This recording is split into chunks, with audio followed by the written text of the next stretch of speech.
कहानी की शुरुआत होती है साल 2017 में, जब 47 कैदियों को फिलीपींस से वापस साउथ कोरिया लाया जा रहा था। जैसे ही ये कैदी एयरपोर्ट में दाखिल होने वाले थे, भीड़ में से एक आदमी अचानक चिल्लाता हुआ आगे बढ़ा और उनमें से एक के पास पहुंचने की कोशिश करने लगा। इससे पहले कि पुलिस कुछ समझ पाती, उस आदमी ने अपने बैग में छिपा हुआ बम ब्लास्ट कर दिया। धमाका इतना बड़ा था कि 7 पुलिस वालों की मौके पर ही मौत हो गई और 30 से भी ज्यादा पैसेंजर घायल हो गए। लेकिन हैरानी की बात ये थी कि उन कैदियों को एक खरोच तक नहीं आई। आज उस खौफनाक हादसे को पूरे 5 साल बीत चुके हैं और अब एक बार फिर उन्हीं अपराधियों को साउथ कोरिया लाने की तैयारी की जा रही है। लेकिन इस बार पिछली गलती को दोहराने से बचने के लिए उन्हें प्लेन से नहीं बल्कि एक कार्गो शिप के जरिए ट्रांसपोर्ट किया जा रहा है। ये अपराधी इतने खतरनाक हैं कि उन्हें पोर्ट तक लाने के लिए स्पेशल कमांडो यूनिट तैनात की गई। बुलेट प्रूफ गाड़ियों का इस्तेमाल हुआ और पूरे टर्मिनल को आम लोगों से खाली कराना पड़ा। उनकी हर हरकत पर ड्रोन और सैटेलाइट के जरिए नजर रखी जा रही थी, क्योंकि जरा सी भी चूक ठीक वैसा ही खौफनाक हादसा दोहरा सकती है जैसा 5 साल पहले हुआ था। चेकिंग के दौरान ऑफिसर ली सियोक वू एक टैटू वाले क्रिमिनल को बहुत मारता है। दरअसल इन दोनों के बीच बहुत पहले से दुश्मनी चल रही थी और सियोक जब भी गुस्से में होता, अपना गुस्सा इसी कैदी पर निकालता था। पार्क जोंग भी कोई मामूली अपराधी नहीं था। इस आदमी ने मल्टीपल मर्डर और एक लड़की के साथ रेप किया था, जिसकी सजा उसे कोरिया में मिलेगी।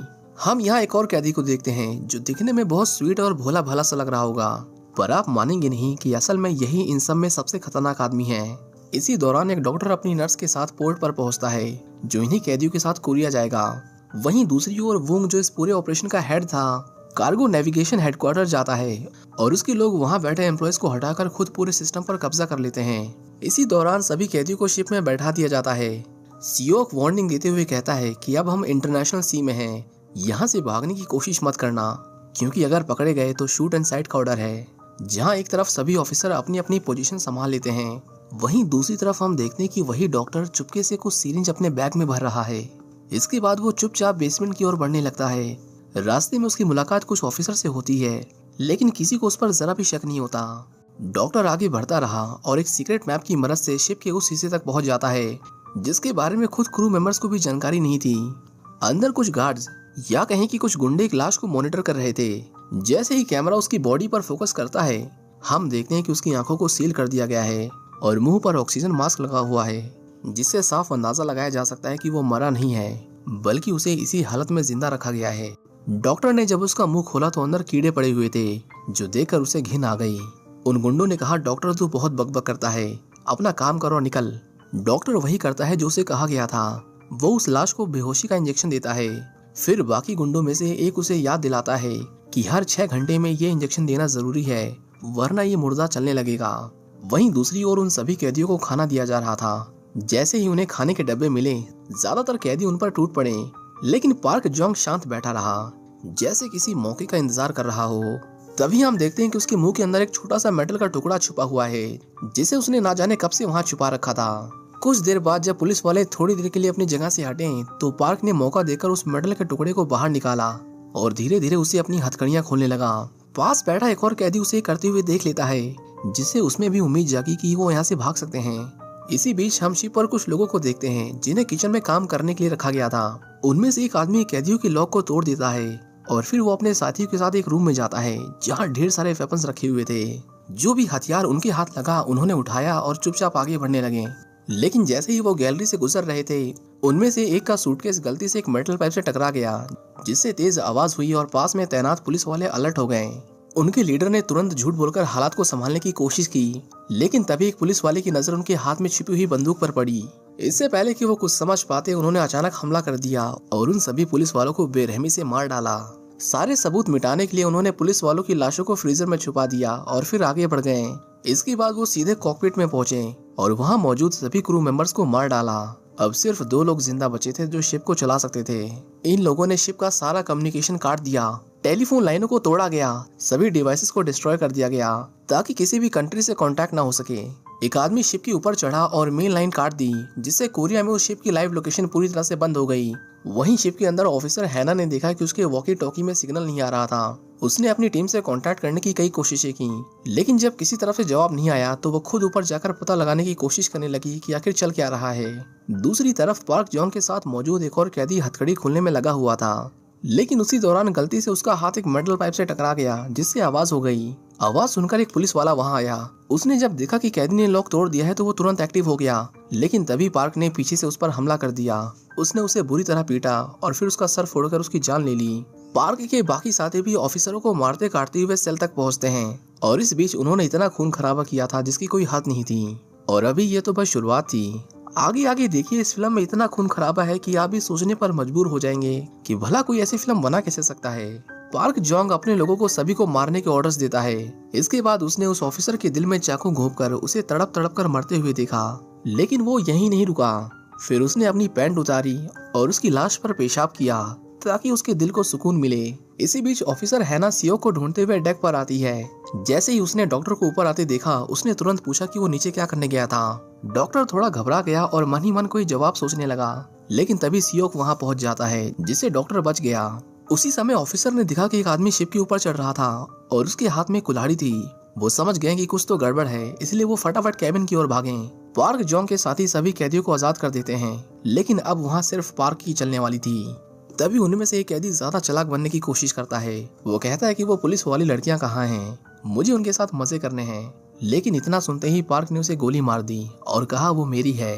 थोड़ी देर बाद वो उस मासूम से दिखने वाले लड़के को भी आजाद कर देते हैं। उसका नाम ली था। पार्क जोंग उसे पिछले 10 सालों से जानता है। उसने कहा 10 साल हो गए, लेकिन तेरा चेहरा बिल्कुल नहीं बदला। फिर पार्क बाकी सबको बताता है कि इसकी शक्ल पर मत जाना। अगर तुम्हें लगता है कि मैं बुरा हूँ तो उसके किए हुए कारनामे सुनकर तो तुम सब डर के मारे यहाँ से भाग जाओगे। ली कोरिया जाना चाहता था, लेकिन पार्क ने कहा कि अब ये शिप कहीं नहीं जाएगा, हम सब अब यहीं रहेंगे। इन सब बातों से बेखबर सियोक जब अपने साथियों के साथ कॉकपिट तक पहुंचा तो उसने देखा कि वहाँ पूरे क्रू की लाशें पड़ी थीं। इससे पहले कि वो कुछ समझ पाते, कॉकपिट में छुपे लोगों ने उन पर गोलियों की बौछार कर दी। इस हमले में कुछ लोग मारे गए, लेकिन सियोक, हैना और कुछ दूसरे ऑफिसर किसी तरह बच गए। फिर एक हमलावर ने क्रू मेंबर के सर पर बंदूक रख दी और उन्हें ब्लैकमेल करने लगा। उसकी चाल काम कर ही रही थी कि तभी हैना ने बड़ी होशियारी से उसे डिसआर्म कर दिया और मौका मिलते ही सियोक ने उसे गोली मार दी। पायलट काफी डरा हुआ था, लेकिन उसने बताया कि इंजन रूम में एक सैटेलाइट फोन है जिससे कोरिया में संपर्क किया जा सकता है। इधर गोलियों की आवाज सुनकर डॉक्टर घबरा गया। उसने नर्स से पूछा क्या तुम्हें भी बाहर से गोली चलने की आवाज आई, लेकिन नर्स उस समय नशे में थी और उसे लगा कि डॉक्टर मजाक कर रहा है। वो बोली मैं जाकर देख कर आती हूँ, पर डॉक्टर ने उसे तुरंत रोक लिया और दरवाजा लॉक कर दिया। पुलिस को लग रहा था कि क्रिमिनल्स उनके लिए खतरा हैं और उन क्रिमिनल्स को लग रहा था कि पुलिस वाले उनकी जान के दुश्मन हैं, लेकिन उन्हें अंदाजा भी नहीं था कि असली खतरा तो नीचे उनका इंतजार कर रहा था। हम देखते हैं कि टाइम पर बेहोशी की दवा ना मिलने से वो डेड बॉडी फिर से जिंदा हो जाती है और अब आगे जो होगा वो देखकर सबकी रूह कांप जाएगी। इसी बीच पार्क अपने लोगों के साथ इंजन रूम की ओर जाता है। रास्ते में उन्हें कुछ वर्कर्स मिलते हैं जिन्हें मारने में वो जरा भी देर नहीं करते। उन्होंने इंजन रूम में घुसकर बचे कुछ लोगों को भी मार दिया और वो सैटेलाइट फोन उसके तो उन्होंने परखच्चे उड़ा दिए। अब कोई तरीका नहीं था कि ये शिप किसी से कांटेक्ट कर सके। चीफ इंजीनियर ने कहा कि ये शिप उसके बिना नहीं चल सकती। ये सुनकर सभी कैदी हंस पड़े, क्योंकि उनका इरादा तो शिप चलाने का था ही नहीं। उन्होंने उसका मजाक उड़ाते हुए कहा कि तेरे साथियों ने भी मरने से पहले हमें यही बोला था। पार्क उसे मारने के लिए आगे बढ़ा ही था कि तभी ली उसे रोक लेता है और कहता है कि बस अब बहुत हुआ। उन दोनों में बस लड़ाई होने ही वाली थी कि तभी सियोक अपनी बची हुई टीम के साथ उन्हें धर लेता है। इंजीनियर ने कहा कि यहाँ गोली मत चलाना, पर ये लोग कहाँ किसी की सुनने वाले थे।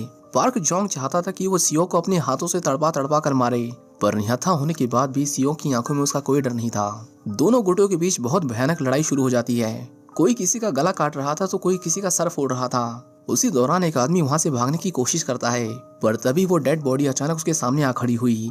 अल्फा ने उसे इतनी जोर की लात मारी कि उसके शरीर के अंग टूटकर चूर चूर हो गए। सब अपनी आपस की लड़ाई भूलकर बस उस मॉन्स्टर को ही देख रहे थे।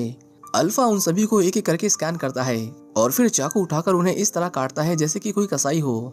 ऐसा लग रहा था कि उसे प्रोग्राम ही किया गया था कत्लेआम के लिए। बस उसे ये बताना भूल गए कि किसकी जान बख्शनी है। अल्फा ने एक का सर पकड़ा और उसमें इतनी जोर से अपनी उंगलियां धंसाई कि उसका सिर पिचक गया। सब उसे देखकर थर थर कांप रहे थे, लेकिन तभी हम ली को देखते हैं, जिसकी आंखों में उसका जरा भी डर नहीं था। सियोक ने जब उस पर हमला करना चाहा तो प्रोजेक्ट अल्फा ने उसे भी बहुत मारा। पार्क ने उस पर एक के बाद एक कई गोलियां चलाई, पर उसे खरोच भी नहीं आई। उल्टा उसके घाव बहुत जल्दी भर रहे थे, जिससे उसे मारना और भी मुश्किल हो रहा था। बाकी लोग बचकर भाग गए, लेकिन अल्फा ने पार्क का पीछा किया। अब दोनों आमने सामने खड़े थे, लेकिन साइको पार्क जोंग अभी नहीं समझ पाया था कि उसे हराना उसके बस की बात नहीं थी। अल्फा ने एक हथौड़े से उसके हाथ तोड़ दिए और फिर उसी हथौड़े से उसे पीट पीट कर उसके सर का कचूमर बना दिया। जब कहानी शुरू हुई थी तो आपने भी नहीं सोचा होगा कि कहानी का मेन विलन जो इतना खतरनाक था वो ऐसी मौत मरेगा, लेकिन अभी तो ये बस शुरुआत है। आगे जो होने वाला है उसके सामने तो ये कुछ नहीं था। शिप को चलाने वाला कोई नहीं था, इसलिए जल्दी वहाँ वार्निंग के सायरन बजने लगते हैं। इससे पहले सियो कुछ समझ पाता, अल्फा ने उसे पकड़ लिया। उसकी जान बच जाने ही वाली थी कि तभी ली बीच में कूद पड़ा और उसकी जान बचा ली। उसकी बॉडी में इतना वजन था कि उसे हिला पाना भी किसी आम इंसान के लिए नामुमकिन था।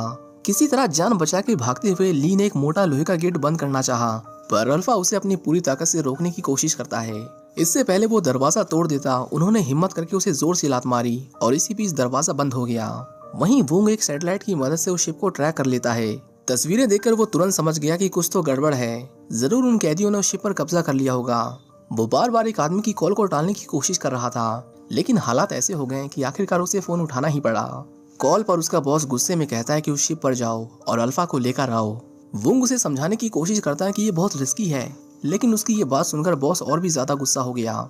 इसी बीच हम उसकी चेस्ट पर एक टैटू देखते हैं। ऐसा सेम टैटू अल्फा की बॉडी पर भी था। इसका मतलब अल्फा अकेला नहीं था जिसके अंदर सुपर ह्यूमन पावर्स थी। फोन करते ही वोंग बिजली के खंभे पर एक जोर से मुक्का मारता है, जिससे हमें समझ आ जाता है कि वोंग भी एक सुपर ह्यूमन था। वहीं दूसरी तरफ शिप का कैप्टन सबको छोड़कर भागने की कोशिश कर रहा था, लेकिन जब वो बोट को नीचे उतार रहा था तभी वहाँ अल्फा आ गया।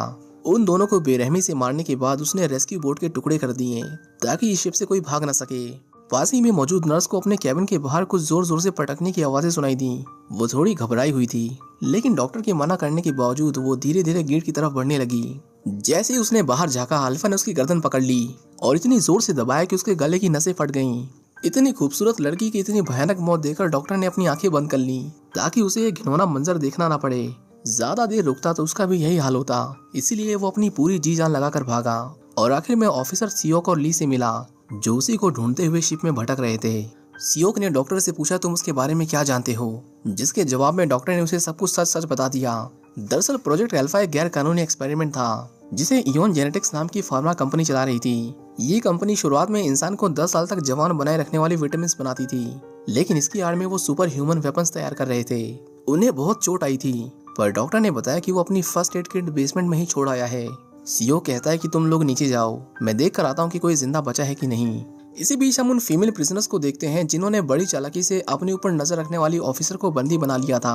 बाहर 2 और कैदी उनकी निगरानी कर रहे थे, पर तभी उन्होंने देखा कि कोई गेट पर जोर जोर से लात मार रहा है। इससे पहले वो कुछ समझ पाते, गेट उड़ता हुआ उनमें से एक के ऊपर गिर जाता है। अल्फा उसके ऊपर चढ़ा और अपने पैरों तले उसके मुंह को रौंद दिया। वो ऑफिसर जिसे उन लोगों ने बांध दिया था, अल्फा ने उसे भी चाकू से गोद गोद कर मार डाला। बचे हुए लोग भागने की कोशिश कर रहे थे और जो नहीं भाग पाया उसे अल्फा की दरिंदगी का सामना करना पड़ा। इसी बीच डॉक्टर उन लोगों के साथ बेसमेंट में पहुंच गया। ली ने देखा वहां उन गार्ड्स की लाशें पड़ी हुई थी जो अल्फा की निगरानी कर रहे थे। चारों तरफ खून के छींटे और बिखरी हुई लाशों के टुकड़े देखकर ली समझ गया कि यहाँ क्या हुआ होगा। डॉक्टर ने देखा कि उसकी फर्स्ट एड किट वैसी की वैसी पड़ी हुई थी, जिसके बाद उसने फटाफट उस बूढ़े कैदी के पैर में टांके लगाए। ली को भी बहुत चोट आई थी, लेकिन पता नहीं कि वो अपने घाव को छुपा रहा था। इसी बीच हैना को एक क्लासिफाइड फाइल मिलती है जिसमें 1943 के सोल्जर्स के बारे में लिखा हुआ था। कुछ पन्ने पलटते ही उसे एक तस्वीर मिलती है और हैना तुरंत पहचान जाती है कि ये वही आदमी है जो शिप में सभी को मार रहा है। पता चलता है कि वो 1911 में पैदा हुआ था, यानी ये आदमी पिछले 110 साल से जिंदा है। आगे ये भी लिखा हुआ था कि उसे 1943 में जापानी लोगों के साथ वर्ल्ड वॉर 2 लड़ने के लिए मजबूर किया गया, जहां उसने अपना एक हाथ गंवा दिया। और जब वो जापानियों के किसी काम का नहीं रहा तो उन्होंने उसे बंदी बना लिया और उस पर अजीबोगरीब एक्सपेरिमेंट किए। डॉक्टर ने जब आगे पढ़ना शुरू किया तो पता चला कि इस एक्सपेरिमेंट से सब्जेक्ट वायलेंट और डेंजरस हो जाते थे और उनकी ताकत भी आम इंसान से 5 गुना होती थी। जापान वाले इन सोल्जर्स को वॉर में इस्तेमाल करना चाहते थे, पर उनसे कुछ गड़बड़ हो गई। इसके बाद हमें 1943 का एक फ्लैशबैक दिखाया जाता है। इस समय जापान एक छोटा सा देश था, पर उसके अंदर ताकत की भूख थी और उसका सपना था कि वो एशिया के ज्यादातर देशों पर राज करे, जिसके लिए उन्होंने सारे हथकंडे अपना डाले। हम अल्फा को देखते हैं जिसकी बॉडी को काट काट कर पता नहीं डॉक्टर्स ने उसकी क्या हालत कर दी थी। ऑपरेशन पूरा होते ही जापानीज कमांडर और उसकी बटालियन ने उनके काम की सराहना करते हुए तालियां बजाईं, पर उन तालियों से होने वाले शोर से अल्फा की हार्ट बीट तेज हो गई। इससे पहले कि वो उसे कंट्रोल कर पाते, अल्फा जाग गया और एक एक करके वहां मौजूद सभी लोगों को मारने लगा। सोल्जर्स ने उस पर गोलियां चलाईं, पर उन्हें जल्दी समझ आ गया कि ये इंसान नहीं हो सकता। उन्होंने एक मॉन्स्टर बना दिया है। एक डॉक्टर ने उसे अंदर लॉक कर दिया। उसे लगा कि वो बच गया, पर अल्फा ने बिना आंखों के भी सीधा उसके सर के बीचों बीच गोली मारी, जिससे वो वहीं ढेर हो गया। इसके बाद वो शिप में कैसे आया वो अपने आप में एक मिस्ट्री थी। वहीं दूसरी ओर सियोक फीमेल प्रिजनर के सेल में पहुंचता है, पर वहां भी उसे सिर्फ लाशें ही मिलती हैं। एक को तो ऐसे ही मारा गया था कि वो ना बेचारी भाग सकती थी ना अपना बचाव कर सकती थी। इसी बीच बचे हुए लोग जान बचाते हुए एक लिफ्ट में आते हैं। लिफ्ट नीचे जा ही रही थी कि तभी अल्फा उस पर कूदकर उसकी केबल तोड़ देता है, जिससे लिफ्ट बीच में ही फंस जाती है। इसके बाद उसने लोहे की चादर को ऐसे फाड़ दिया जैसे कि वो कोई कागज हो। उसने एक को पकड़ लिया और उसे ऊपर खींचकर उसे नोचने लगा।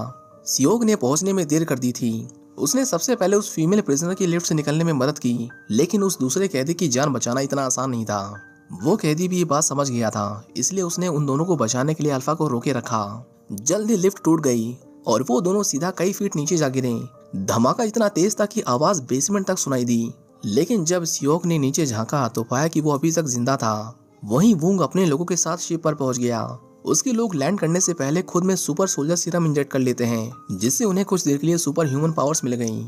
इसी बीच सियोक अल्फा से जान बचाते हुए किचन में आ जाता है। उसने अंदर से दरवाजा बंद कर दिया और उस कैदी को कहा कि वो फ्रीजर में छुप जाए। कुछ देर बाद अल्फा दरवाजा तोड़ते हुए अंदर घुसा। सियोक ने उस पर कई गोलियां चलाई, पर सब की सब बेकार चली गईं। अल्फा ने उसे उठाकर पूरे किचन भर में पटका, जिससे उसकी हालत खराब हो गई। पर फिर भी सियोक ने हार नहीं मानी। उसने अल्फा के हाथ में चाकू दे मारा और जब उससे भी बात नहीं बनी तो उसने उसे अपने दांतों से काटना शुरू कर दिया। अल्फा उसे मारता रहा, लेकिन जब तक सियोक ने उसके हाथ को काटकर अलग नहीं कर दिया, उसने उसे छोड़ा नहीं। उसकी आंखों में मौत का कोई डर नहीं था, लेकिन आखिर में अल्फा ने उसे जोर से लात मारकर उसकी गर्दन तोड़ दी, जिससे उसकी मौत हो गई। वहीं वो फीमेल प्रिजनर फ्रिज के अंदर से आवाज कर देती है, जो अल्फा सुन लेता है। उसे समझ नहीं आ रहा था कि वो क्या करे, इसलिए वो उन्हीं लाशों के बीच मरे होने का नाटक करने लगी। अल्फा जब गेट तोड़कर अंदर आया तो उसे कुछ दिखाई नहीं दिया, क्योंकि वो शरीर की गर्मी से अपने शिकार को ढूंढता था।